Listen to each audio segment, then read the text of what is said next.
नमस्कार दोस्तों। तो आई होप आपने हमारी पुरानी सारी वीडियोस देख ली होंगी जहां पर हमने बेसिक स्ट्रक्चर डिस्कस किया, अमेंडमेंट को काफ़ी डिटेल में डिस्कस किया, वन नेशन वन इलेक्शन को डिस्कस कर लिया था। और अभी रिसेंटली सिटीजनशिप के ऊपर हमने काफ़ी डिटेल डिस्कशन की जिसमें आसाम अकॉर्ड वगैरह हमने देखा। तो वैसे ही उसी तरीके से उसी डिटेलिंग के साथ आज हम emergency provisions of our constitution को देखने वाले हैं। और इस इमरजेंसी प्रोविज़न को भी बताने से पहले मैं आपको एक छोटा सा डिस्क्लेमर दे देना चाहता हूँ कि देखो, ये भी वीडियो थोड़ी सी लंबी हो सकती है, इसके भी दो पार्ट्स हो सकते हैं। तो इसमें देखो, कहीं एक तो प्रॉब्लम ये है ना कि इस इमरजेंसी प्रोविजंस में एक तो आपको पहले तो बैकग्राउंड भी इसका समझना पड़ेगा, वो इंदिरा गांधी जी का टाइम।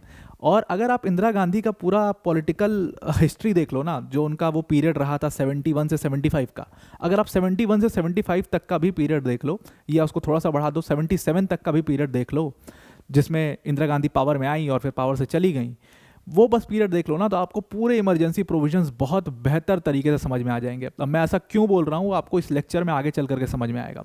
तो देखो, इस लेक्चर में भी मैं आपको दोनों जो डायमेंशंस हैं वो समझाने वाला हूँ। एक तो उसके कॉन्स्टिट्यूशनल डायमेंशन, जो प्रोविजंस हैं, जैसे आर्टिकल 352 हम डिस्कस करेंगे, आर्टिकल 356, 360, ये सब डिटेल में डिस्कस करेंगे।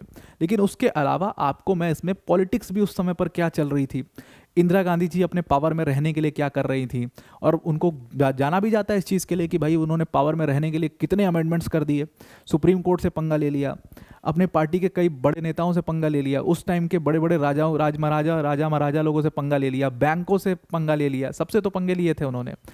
तो वो सारी चीज़ें भी समझनी बहुत ज़रूरी है। बिकॉज देखो, मेरा एजेंडा ये होता है कि अगर आप एक बार पॉलिटिक्स को समझ गए ना, तो आपको एग्जैक्ट आंसर नहीं भी पता है, लेकिन आपको उस टाइम के सिनेरियो अगर पता है, तो आप सही आंसर पर टिक मार्क कर सकते हो, इस आप कंक्लूजन पर पहुंच सकते हो। ज़रूरी नहीं है कि हम हर चीज़ डिस्कस कर लें और एग्जामिनर वहीं से पूछ ले। हो सकता है कि वो अपने कुछ डायमेंशन अपने हिसाब से कुछ पुट अप करके पूछ ले, तो वहाँ पर अगर आपको सिनेरियो उस टाइम के पूरी पता है तो आप बहुत अच्छे से उसको डील कर पाओगे। खैर, कोशिश हमारी यही रहती है कि हम डिटेल में सब कुछ एक एक डायमेंशन कवर कर लें। तो यहाँ पर भी हम वही करने वाले हैं। तो इसके दो पार्ट्स होंगे इस वीडियो के भी। जो हमारा ये पहला पार्ट होगा, इसमें इमरजेंसी प्रोविजंस, खास तौर से नेशनल इमरजेंसी, जो कि सबसे बड़ा प्रोविजन है हमारे कॉन्स्टिट्यूशन में। आर्टिकल 352 सबसे लेंदी है इमरजेंसीज में, बाकी इमरजेंसीज में। तो आर्टिकल 350 की एक बहुत ही डिटेल डिस्कशन करेंगे, थोड़ी सी डिटेल डिस्कशन करेंगे 356 और 360 की।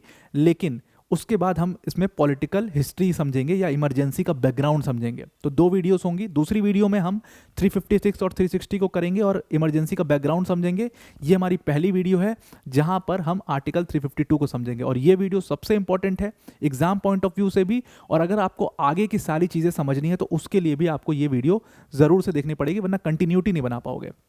खैर, तो now it's over with the disclaimer. अब स्टार्ट करते हैं अपना लेक्चर।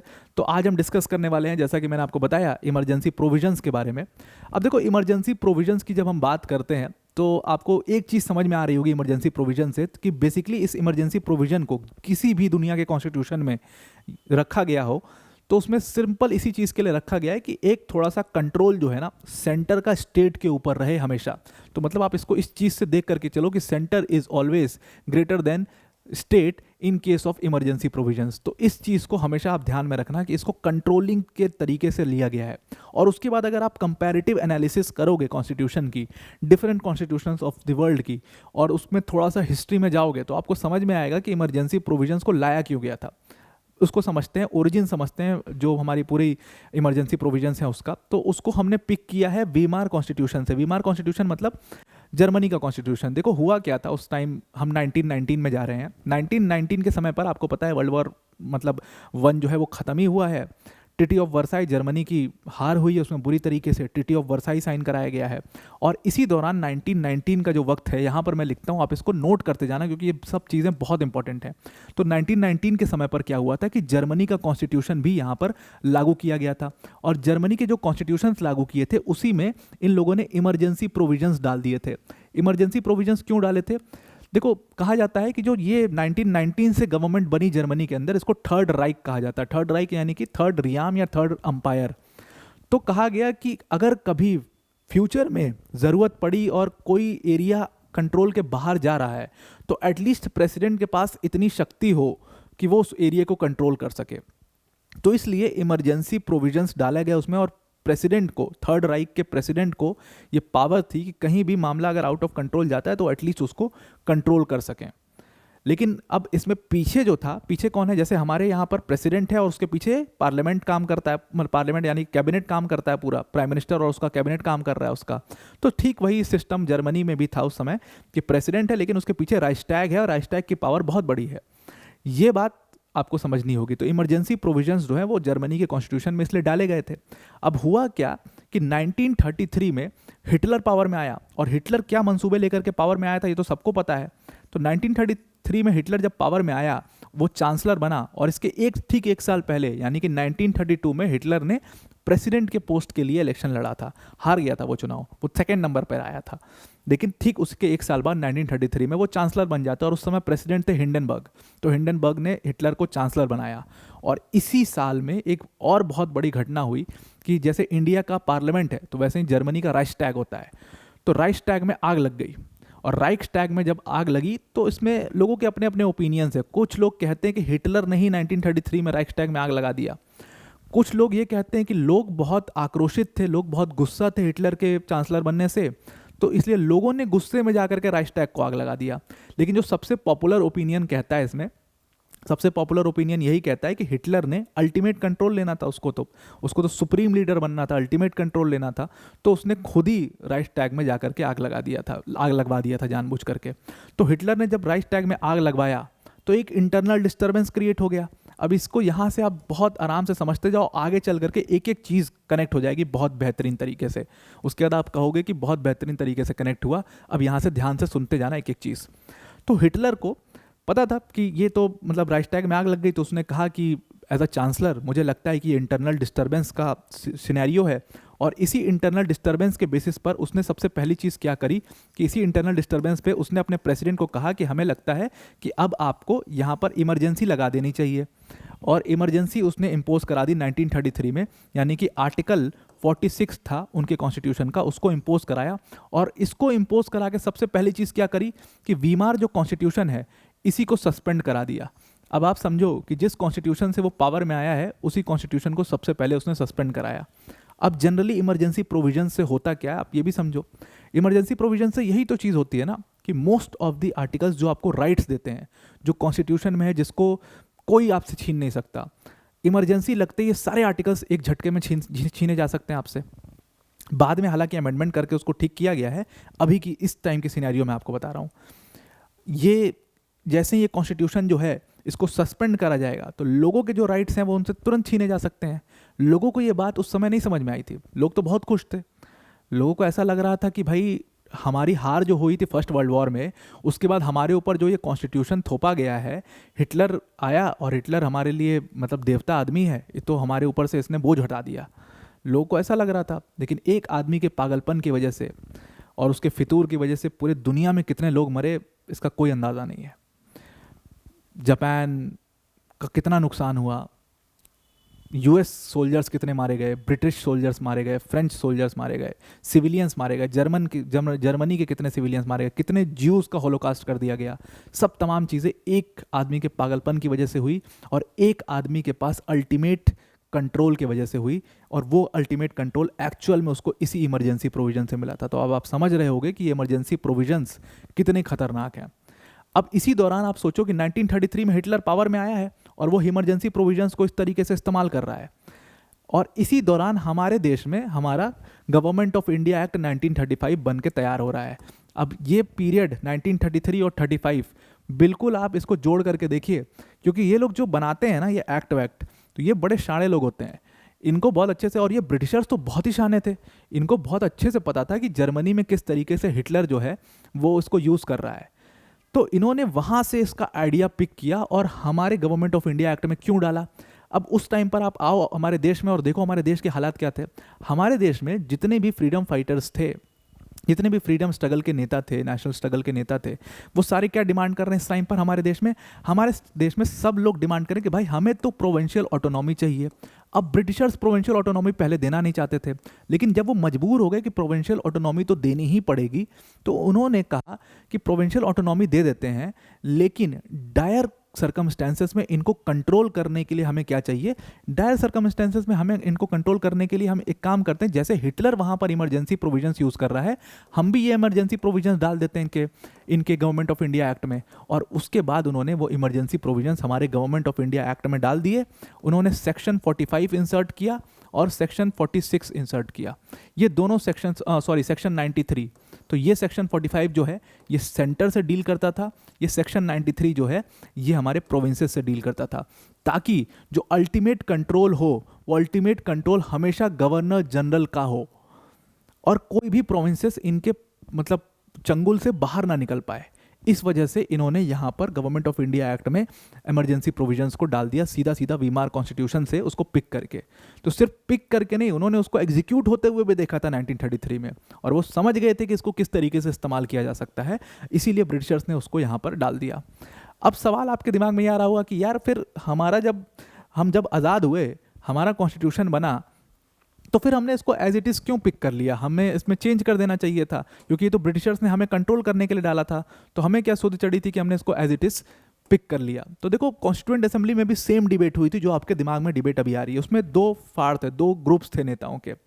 एक ग्रुप था उन नेताओं का जो कि इसको लेकर के बहुत रेडिकल थे, यानी कि KM मुंशी, जो सपोर्टर्स थे इस इमरजेंसी प्रोविजंस के, कि भाई नहीं, इमरजेंसी होनी चाहिए, गवर्नमेंट को कभी भी ज़रूरत पड़ सकती है। ऐसा भी तो हो सकता है कि कुछ स्टेट जो हैं अचानक से फ्रीडम मांगने लग जाएं, इतने प्रोविंसेस को जोड़ करके आप एक यूनियन बना रहे हो भारत का, हो सकता है किसी को कब दिमाग में क्या आ जाए, वो कहे भाई हमको अलग कर दो।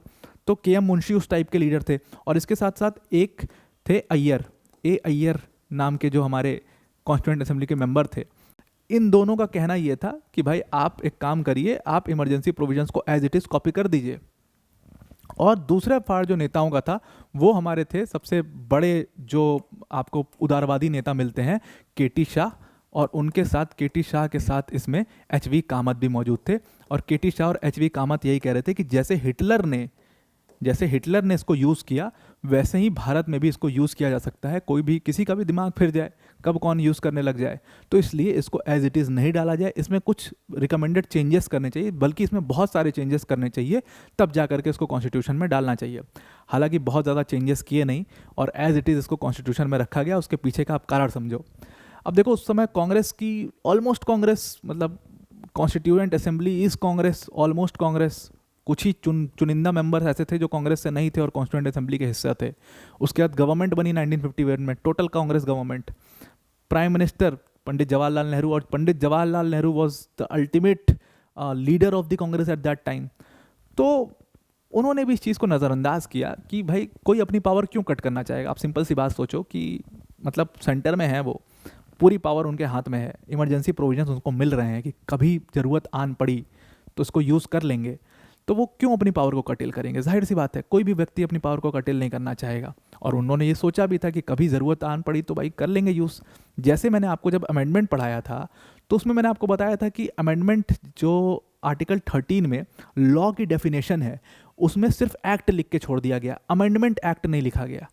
क्यों नहीं लिखा गया? जानबूझ करके, ताकि एम्बिग्विटी बनी रहे और उसको यूज़ किया जा सके। तो जाहिर सी बात है यहाँ पर भी जानबूझ करके इसको नज़रअंदाज कर दिया गया और as it is emergency provisions को हमने यूज़ कर लिया। अच्छा, दूसरी चीज़ ये भी थी कि हमारे ऊपर कभी पड़ा भी नहीं था ये अभी तक। अभी तो हम आज़ाद हुए हैं, अभी तो कॉन्स्टिट्यूशन बन के तैयार हुआ है। जर्मनी में और जर्मन लोगों के ऊपर वो चीज़ पड़ चुकी थी, वो समझ चुके थे इसका क्या मतलब, इसका क्या असर होता है।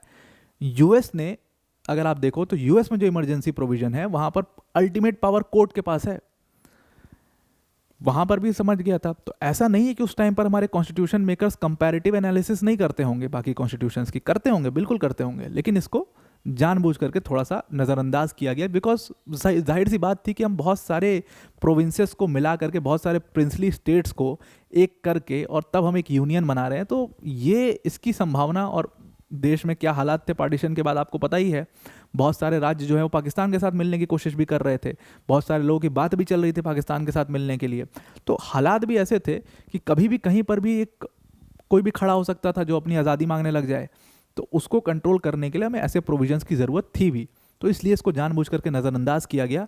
लेकिन इसका इतना गलत इस्तेमाल होगा आगे चल करके, इसका किसी को आइडिया नहीं था। जब हमारे ऊपर वो पड़ा, 1975 की मैं बात कर रहा हूँ, इंदिरा गांधी जी जब पावर में थी, जब उन्होंने इमरजेंसी लगा दिया, और उसको ब्लैक पीरियड कहा जाता है इंडियन पॉलिटिक्स का। और उसी समय पर एक बहुत ही विवादित केस हुआ जिसको black blot on Indian judiciary भी कहा जाता है, जिसको हेबियस कॉर्पस केस कहते हैं, शिवकांत शुक्ला वर्सेस एडीएम जबलपुर का। तो वो सारे केसेस भी उसी टाइम पर हुए थे। तो जब वो केस हुए, 75 आया और इंदिरा गांधी जी जैसा लीडर आई सामने, जिसने ऐसी की तैसी कर दी पूरे पॉलिटिकल सिस्टम की, तब जा कर के लोगों की आंखें खुली और फिर 44th अमेंडमेंट से बहुत सारी चीज़ें हमने ठीक की, जो कि हम आगे अभी डिटेल में समझेंगे क्या क्या चीज़ें हमने ठीक की। ये जो जो गलतियां जो इमरजेंसी प्रोविजंस में थी, जिसको हिटलर ने अपने यूज़ में लिया था, उसको जा कर के हमने ठीक किया। अब देखो, इमरजेंसी प्रोविजंस को समझने से पहले और वीडियो में आगे जाने से पहले एक छोटी सी अनाउंसमेंट है अनअकैडमी टीम की तरफ से कि अनअकैडमी अपना बिगेस्ट एवर प्राइस ऑफ लेकर के आया आपके लिए। हमने अपने सारे कोर्सेज में 55% तक का डिस्काउंट दिया है। दिवाली ऑफर के लिए डिस्काउंट दिया गया है, और याद रखिएगा कि ये ऑफ़र सिर्फ और सिर्फ आज के लिए वैलिड है, यानी कि 30 अक्टूबर, यानी कि सिर्फ आज के लिए वैलिड है। आज ये ऑफ़र ख़त्म हो जाएगा, तो आज ही इस ऑफ़र को जाकर के अवेल कर लीजिए। आप हमारे सारे कोर्सेज सिर्फ और सिर्फ 23,999 में अवेल कर सकते हो। अब ये जो हमारे कोर्सेज हैं, इसमें आपको पता ही है अनअकैडमी की टॉप फैकल्टीज़ जैसे मृणाल सर, प्रतीक सर, सुदर्शन सर जैसी फैकल्टीज़ आपको यहाँ पर पढ़ा रही होंगी। इसके साथ साथ इसमें आपको 1-to-1 मेंटोरशिप भी मिलेगा, आपके लिए स्पेसिफिक डाउट सेशंस भी रखे जाएंगे। तो ये सारी चीज़ें आपको इस बैच में मिलेंगी। डिस्क्रिप्शन में इसकी लिंक डाल दी है, उसमें जा करके आप एक बार चेक कर लीजिएगा, और जहाँ पर यूज़ कोड का ऑप्शन आएगा वहाँ पर आप APYT10 यूज़ कर लेना। तो आइए अब हमारी वीडियो पर वापस आते हैं। देखो, अगर आपको इमरजेंसी को समझना है तो सिंपली आप कॉन्स्टिट्यूशन के आप पार्ट 18 को देख लीजिए। पार्ट 18 में डिस्कस किया हुआ है, यानी कि आर्टिकल 352 टिल आर्टिकल 360।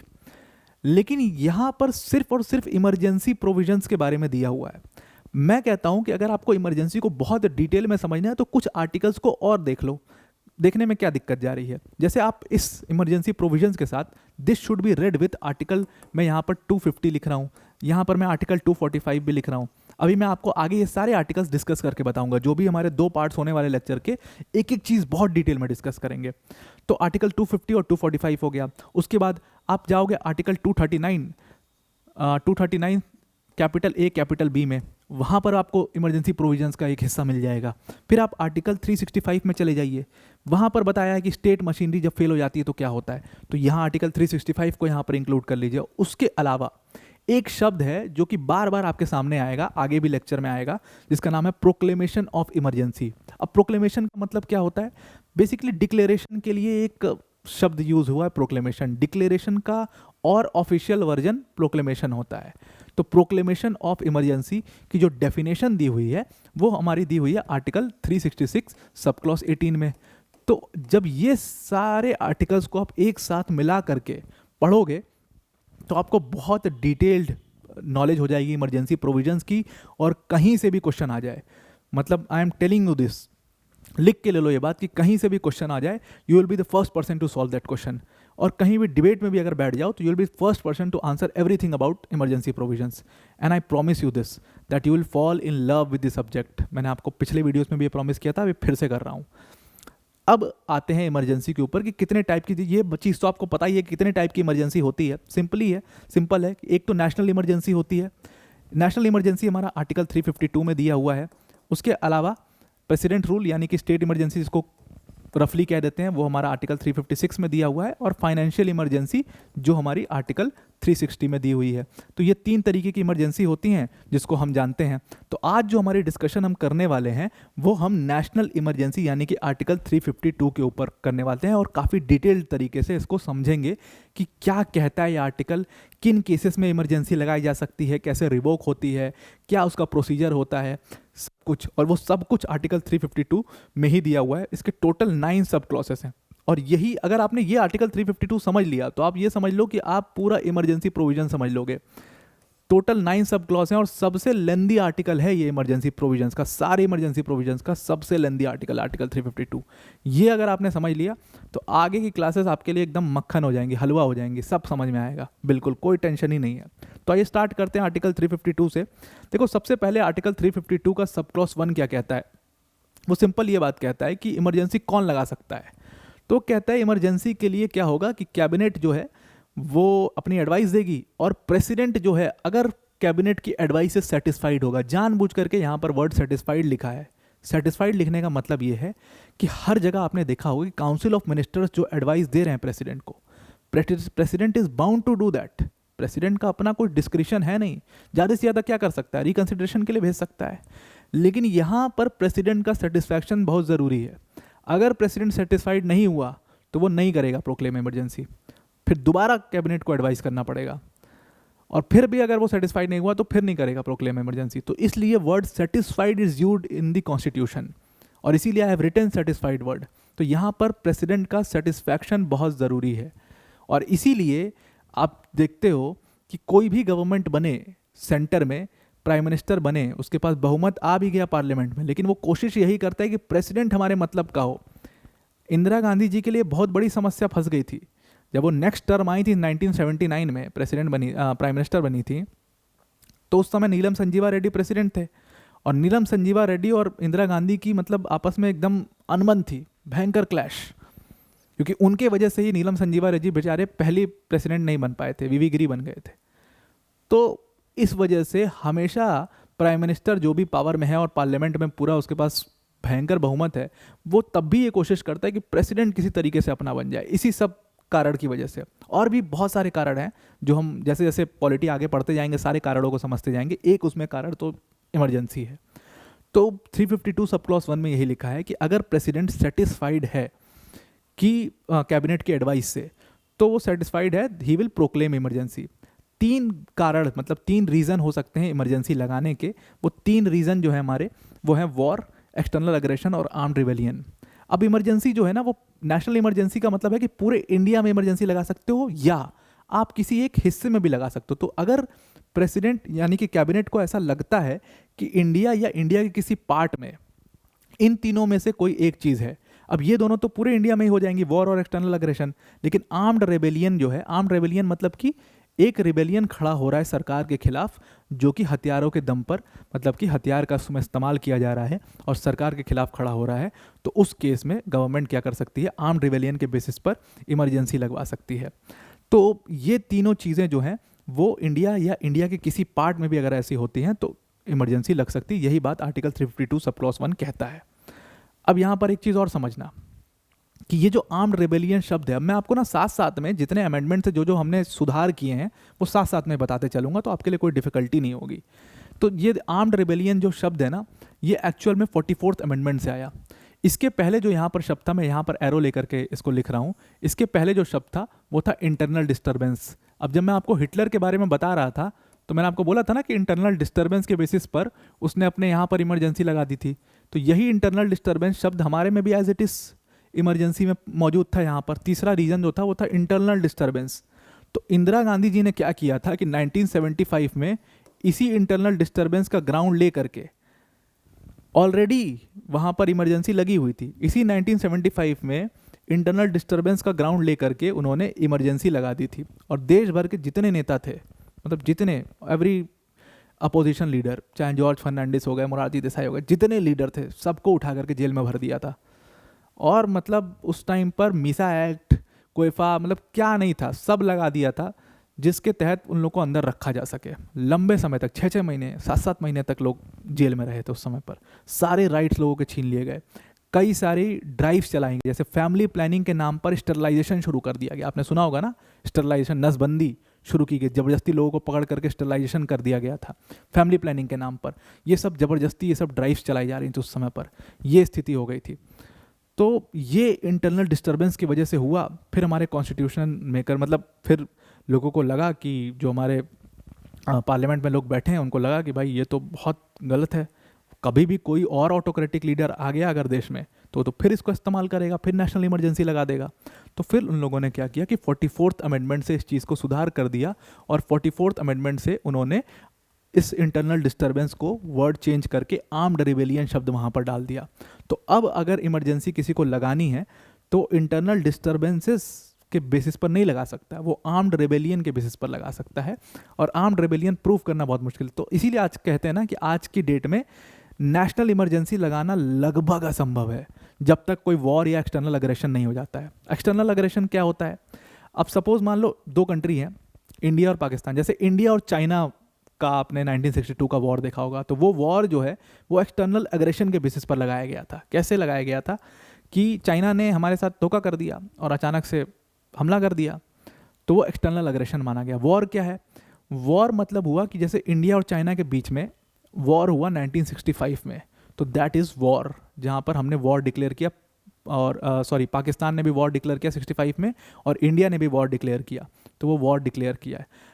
अब एक और कंडीशन आती है यहाँ पर कि क्या वॉर जब हो जाएगी, मतलब इंडिया डिक्लेयर कर चुका है, पाकिस्तान डिक्लेयर कर चुका है, तब इमरजेंसी लगाएंगे, या उसके पहले भी लगा सकते हैं? तो देखो यहाँ पर क्या है ना कि अगर पूरी फीलिंग है कैबिनेट के पास, कैबिनेट की एडवाइस पर डिपेंड करता है। अगर कैबिनेट को लग रहा है कि वॉर होने ही वाली है, तो उसके पहले भी वो प्रेसिडेंट को एडवाइस दे सकता है, और प्रेसिडेंट अगर सेटिस्फाइड है, उसको पता है कि रिलेशंस क्या चल रहे हैं और वॉर हो सकती है, पूरे चांसेस हैं, तो प्रेसिडेंट नेशनल इमरजेंसी प्रोक्लेम कर देगा। उसके बाद आता है आर्टिकल 352 सब क्लॉज 2, और आर्टिकल 352 सब क्लॉज 2 में बहुत सारी चीज़ें नहीं दी हुई हैं। इसमें सिर्फ यही चीज़ दी हुई है कि आप जो प्रोक्लेमेशन कर रहा है प्रेसिडेंट, ये इमरजेंसी जो डिक्लेयर कर दी है उसने, उसको हम ऑल्टर कर सकते हैं, जाहिर सी बात है, और उसको हम रिवोक भी कर सकते हैं। ऑल्टर कर देते हैं, इसका मतलब क्या होता है? जैसे कि मान लो प्रेसिडेंट, एक नेशनल इमरजेंसी लग गई, और इमरजेंसी लगने के बाद क्या है कि हम कुछ राइट्स जो है ना, सारे राइट्स खत्म है लोगों के, सारे फंडामेंटल राइट्स खत्म है। उसकी भी अलग कहानी है, वो हम आगे समझेंगे। अभी के लिए इतना समझ लो कि सारे फंडामेंटल राइट्स छीन लिए लोगों से, इवन 2021 भी छीन लिया। फिर थोड़े समय बाद पार्लियामेंट को लगा कि अब गाड़ी पटरी पर आ गई है, कैबिनेट को लगा, तो फिर क्या करेंगे कि इसमें अपना एक और प्रोक्लेमेशन प्रेसिडेंट देगा कैबिनेट के एडवाइस पर, और फिर उसको ऑल्टर कर सकते हैं, यानी कि थोड़े राइट्स लोगों के लिए थोड़ी रिलैक्सेशन कर सकते हैं। दूसरी चीज़, रिवोकेशन तो करना ही है, मतलब हमेशा इमरजेंसी तो चल नहीं सकती, तो उसको रिवोक तो करना ही है। तो वो रिवोकेशन की बात जो है वो 352 सब क्लॉज 2 में दी हुई है। अच्छा, एक और चीज़ इंपॉर्टेंट है यहाँ पर, 352 सब क्लॉज 1 के साथ में आप एक और आर्टिकल पढ़ लीजिए जोड़ करके, यहीं पर मैं एरो के साथ आपको दिखा रहा हूँ, आप ये आर्टिकल 352 सब क्लॉज 9 पढ़ लीजिए इसके साथ जोड़ करके। क्यों मैं पढ़ा रहा हूँ ये आप समझ लीजिए।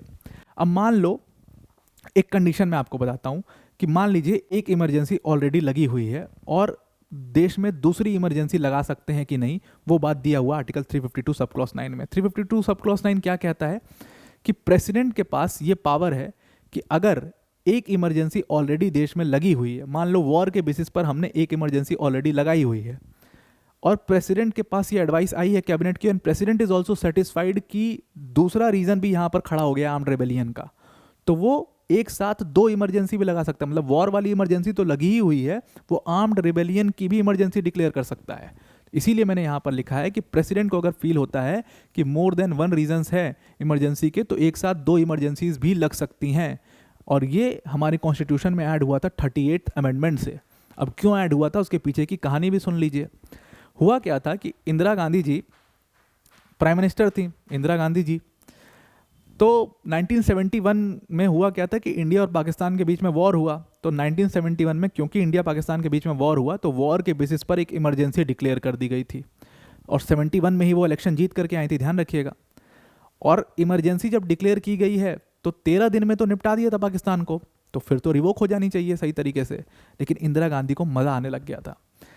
एक तो कोर्ट से लड़ाई चल रही है, अब लोग जो हैं वो फटाफट कोर्ट पहुंच जाते थे, हमेशा कोर्ट पहुंच जाएं, तो उन्होंने फंडामेंटल राइट्स जो हैं वो सारे, लगभग सारे फंडामेंटल राइट्स ख़त्म हो गए थे इमरजेंसी की वजह से। तो वो मज़ा आ रहा है उनको। उसके बाद सेंटर की एब्सोल्यूट पावर, सेंटर किसी भी स्टेट सब्जेक्ट के ऊपर, ये हम आगे कल की वीडियो में पढ़ेंगे कि क्या क्या पावर होती है, क्या इम्पैक्ट होता है इमरजेंसी का। तो सेंटर का एक इम्पैक्ट ये समझ लो कि सेंटर क्या कर सकता है कि इमरजेंसी के टाइम पर स्टेट में, जो स्टेट लिस्ट में जो सब्जेक्ट्स लिखे हुए हैं ना, किसी भी सब्जेक्ट के ऊपर लॉ बना सकता है। इसकी भी छूट मिल गई इंदिरा गांधी को, उनको मज़ा आने लग गया। तो लेकिन अब क्या है कि इमरजेंसी को हर 6 महीने पे आपको ना रिन्यू कराना होता है पार्लियामेंट से। इसका प्रोसेस होता है, इसका प्रोसेस मैं आपको बता देता हूँ क्या होता है प्रोसेस। देखो होता क्या है, जैसे मैंने आपको बताया ना, कैबिनेट क्या है कि कैबिनेट एक एडवाइस देगा, एक रिटन एडवाइस देगा प्रेसिडेंट को, और प्रेसिडेंट फिर क्या करेगा कि इमरजेंसी प्रोक्लेम कर देगा इफ़ ही इज सेटिस्फाइड। लेकिन इतना ही काफ़ी नहीं है, प्रेसिडेंट अगर प्रोक्लेम कर देगा इमरजेंसी, उसके बाद ये प्रोक्लेमेशन पार्लियामेंट भी जाता है।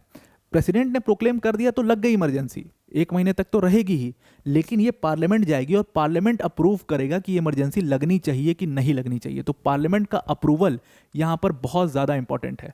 तो पार्लियामेंट का अप्रूवल क्योंकि इंपॉर्टेंट इसलिए है क्योंकि वो डिसाइड करेगा कि इमरजेंसी लगी हुई है, उसका टर्म कितना होगा, वो 6 महीने होगा या वो 1 महीने होगा, वो अभी आप आगे समझोगे डिटेल में। अभी के लिए मैंने आपको इतना बता दिया ताकि आपको ये चीज़ समझ में आए।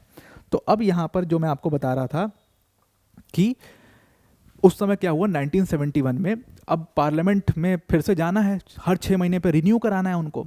तो अब क्योंकि उनको 6 महीने पर रिन्यू कराना है तो उनको पता था वॉर तो ख़त्म हो चुकी है बहुत पहले ही, और इसीलिए प्रोटेस्ट भी हो रहे थे उनके खिलाफ कि भाई इमरजेंसी ख़त्म करो, रिवोक करो, उसको बंद ही नहीं कर रही थी वो इमरजेंसी।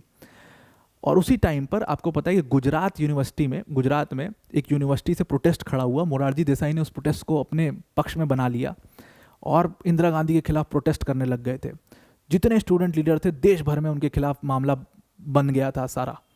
और तभी एक हाई कोर्ट का डिसीजन आया था, इलाहाबाद हाई कोर्ट का डिसीजन आया, जिसने इंदिरा गांधी के कैंडिडेचर पर ही सवाल उठा दिया कि इंदिरा गांधी का जो कैंडिडेचर है वो गलत है, मतलब उन्होंने स्टेट मशीनरी का गलत इस्तेमाल किया है चुनाव जीतने के लिए, और तमाम ऐसी चीज़ डाल दी गई उसमें। हाई कोर्ट का डिसीजन आ गया। अब ये सुप्रीम कोर्ट गई उसको चैलेंज करने, और सुप्रीम कोर्ट उस समय वेकेशन पे था।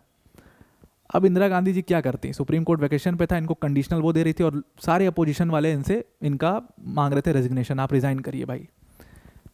आज ही जा करके इन्होंने क्या किया, इन्होंने कहा भाई हम तो ऐसी की तैसी तुम्हारी 38th अमेंडमेंट किया इन्होंने, और 38th अमेंडमेंट से हमारे कॉन्स्टिट्यूशन में ही लिखवा दिया कि एक इमरजेंसी ऑलरेडी ऑन गोइंग है उसके ऊपर हम दूसरी इमरजेंसी भी लगा सकते हैं, और उन्होंने इंटरनल डिस्टर्बेंस के बेसिस पर 75 वाली इमरजेंसी लगा दी। बाद में 44th अमेंडमेंट से सारी चीज़ें हमने सुधार कर ली। 38th अमेंडमेंट के लगभग सारे क्लॉज हमने हटा दिए। 38th अमेंडमेंट में एक और क्लॉज था, इसको भी समझ लीजिए कि 38th अमेंडमेंट से उन्होंने एक और काम किया था। उन्होंने कहा था कि इसमें जुडिशियल रिव्यू सस्पेंड हो जाएगा, मतलब कि आप अपने फंडामेंटल राइट्स को लेकर के कोर्ट ही नहीं जा सकते हो, उसमें कोर्ट जा ही नहीं सकते हो, ना ही आप इमरजेंसी को चैलेंज करने कोर्ट जा सकते हो। मतलब जुडिशियल रिव्यू कंप्लीटली आपका सस्पेंड हो जाएगा यहाँ पर। ये भी 38 अमेंडमेंट से लिखवा दिया, उसमें करवा दिया था उन्होंने। लेकिन जुडिशियल रिव्यू के राइट को हमने सस्टेन कर लिया, 38 अमेंडमेंट को हटा दिया गया। लेकिन ये वाला जो आर्टिकल है 352 सब क्लॉज 9 जो कि कहता है एक साथ 2 इमरजेंसी लगाई जा सकती है, इसको एज इट इज छोड़ दिया गया, इसको नहीं हटाया गया। इसीलिए हम इसको पढ़ रहे हैं, वरना हम क्या ज़रूरत थी पढ़ने की। तो इसीलिए मैंने आपको यहाँ पर 352 सब क्लॉज 1 के साथ में 352 सब क्लॉज 9 बता दिया, क्योंकि ये दोनों एक दूसरे से इंटरकनेक्टेड हैं। क्योंकि ये बाद में ऐड किया गया तो जाहिर सी बात है उसको लास्ट में डाला गया, लेकिन ये दोनों एक दूसरे से इंटरकनेक्टेड हैं। अगर 352 सब क्लॉज 1 की एक इमरजेंसी ऑलरेडी लगी हुई है तो दूसरी इमरजेंसी भी एक साथ लग सकती है, and this can be a very important question into your prelims और मेंस व्हाटसोएवर। तो ये बात आप ध्यान में रखना कि देश में एक साथ 2 इमरजेंसी भी लगा सकते हैं। अब आते हैं आर्टिकल 352 सब क्लॉज 3 पर। आर्टिकल 352 सब क्लॉज 3 भी इंदिरा गांधी जी की वजह से इंसर्ट किया गया। मैं इसीलिए कहा ना, मैंने आपको इस लेक्चर के स्टार्टिंग में कहा था कि अगर आप इंदिरा गांधी की पूरी पॉलिटिकल हिस्ट्री यानी कि 71 से 78 तक 79 तक पढ़ लो तो आपको इमरजेंसी प्रोविजन पूरे एकदम डिटेल में समझ में आ जाएंगे। एटलीस्ट नेशनल इमरजेंसी तो समझ ही में आ जाएगी। तो यहाँ पर क्या हुआ, 352 सब क्लॉज 3 सिंपल सा ये कहता है कि भाई देखो, कैबिनेट जो है ना वो प्रेसिडेंट को जो अपना एडवाइस देगा ना भाई, वो रिटन एडवाइस देगा, ओरल एडवाइस नहीं मानी जाएगी, वो रिटन एडवाइस देगी। तभी जाकर के कैबिनेट जब रिटन एडवाइस देगी प्रेसिडेंट को, तभी जाकर के प्रेसिडेंट इमरजेंसी प्रोक्लेम कर सकता है, डिक्लेयर कर सकता है, अदरवाइज नहीं कर सकता। ये हमारे कॉन्स्टिट्यूशन में 44th अमेंडमेंट से चेंज करके लिखा था हमने। क्यों? इसके पीछे भी वही 75 की कहानी। 1975 में क्या हुआ कि इंदिरा गांधी ने क्या किया, बिना अपने कैबिनेट के अप्रूवल से, बिना किसी नेता से पूछे, भाड़ में गए सारे नेता, सीधा प्रेसिडेंट, उस समय फखरुद्दीन अली अहमद बेचारे प्रेसिडेंट थे और उनको इसीलिए रबर स्टैम्प प्रेसिडेंट कहा जाता है ना, कि जो इंदिरा गांधी कहती थी आंख बंद करके वो उस पर साइन कर देते थे। भाई फखरुद्दीन अली अहमद के पास इंदिरा गांधी गई, उन्होंने कहा कि आप इमरजेंसी डिक्लेयर कर दो। फखरुद्दीन अली अहमद को एटलीस्ट बोलना चाहिए था ना कि कैबिनेट की एडवाइस आनी चाहिए मेरे पास, तब तो मैं करूँगा, और लेकिन उन्होंने कुछ नहीं बोला। इंदिरा गांधी ने कहा, उन्होंने इमरजेंसी डिक्लेयर कर दिया। इंटरनल डिस्टर्बेंस कहा, उन्होंने मान लिया इंटरनल डिस्टर्बेंस है और कर दिया इमरजेंसी डिक्लेयर। उन्होंने ना इलाहाबाद हाई कोर्ट का डिसीजन देखा, ना जो अपोजिशन लीडर प्रोटेस्ट कर रहे हैं उसका ग्राउंड देखा, कुछ नहीं देखा, मान लिया कि इंटरनल डिस्टर्बेंस है और लगा दी इमरजेंसी 75 में। तो इस चीज़ को भी सही करने के लिए कि ये दोबारा ना हो आगे चल करके, एक खराब प्रेसिडेंट है, 44th अमेंडमेंट से हमने इस चीज़ को सुधारा और कहा कि भाई कैबिनेट जो है ना भाई, वो रिटन एडवाइस देगा प्रेसिडेंट को, तभी जा करके आप इमरजेंसी लगा सकते हो। इसीलिए मैंने आपको यहाँ पर जब प्रोसेस समझा रहा था मैं, तो मैंने आपको यहाँ पर बताया था कि कैबिनेट जो है, इस बात को आप ध्यान रखना कि रिटन एडवाइस देगा। ये चीज़ ही आर्टिकल 352 सब क्लॉज 3 में लिखी हुई है। ये बहुत इंपॉर्टेंट है, रिटन एडवाइस। तो ये भी हमने 44th अमेंडमेंट से सुधार की। अब नेक्स्ट जो है वो आर्टिकल 352 सब क्लॉज 4 है। अब 352 सब क्लॉज 4 क्या कहता है? अब देखो क्या है ना कि यहाँ पर ये इस चीज़ की बात करता है कि जब प्रेसिडेंट ने प्रोक्लेम कर दी इमरजेंसी, 1 महीने के लिए तो लग गई, मतलब इमरजेंसी का टर्म कितना होगा ये चीज़ बताता है 352 सब क्लॉज 4। मतलब कि इमरजेंसी को अगर चलना है तो वो पार्लियामेंट जाएगी, पार्लियामेंट से अप्रूव होनी चाहिए। अब मान लो पार्लियामेंट ने नहीं अप्रूव किया, पार्लियामेंट, दो कंडीशन हो सकते हैं कि पार्लियामेंट या तो अप्रूव करे या तो नहीं करे। मान लो पार्लियामेंट ने अप्रूव नहीं किया, तो अगर अप्रूव नहीं किया तो उसकी जो टर्म है इमरजेंसी की वो सिर्फ और सिर्फ 1 मंथ रह जाएगी और उसके बाद रिवोक हो जाएगी, अपने आप रिवोक हो जाएगी। लेकिन इन केस पार्लियामेंट ने अप्रूव कर दिया, पार्लियामेंट में मतलब 2, राज्यसभा और लोकसभा, अब राज्यसभा ने कर दिया अप्रूव, लोकसभा ने भी कर दिया अप्रूव, तो उस केस में क्या होगा? तो उस केस में आर्टिकल 352 सब क्लॉज 5 आ जाता है और वो कहता है कि उस केस में अगर दोनों हाउसेस ने, यानी कि पार्लियामेंट ने कर दिया है अप्रूव, तो इमरजेंसी का जो टर्म है वो 6 मंथ्स है।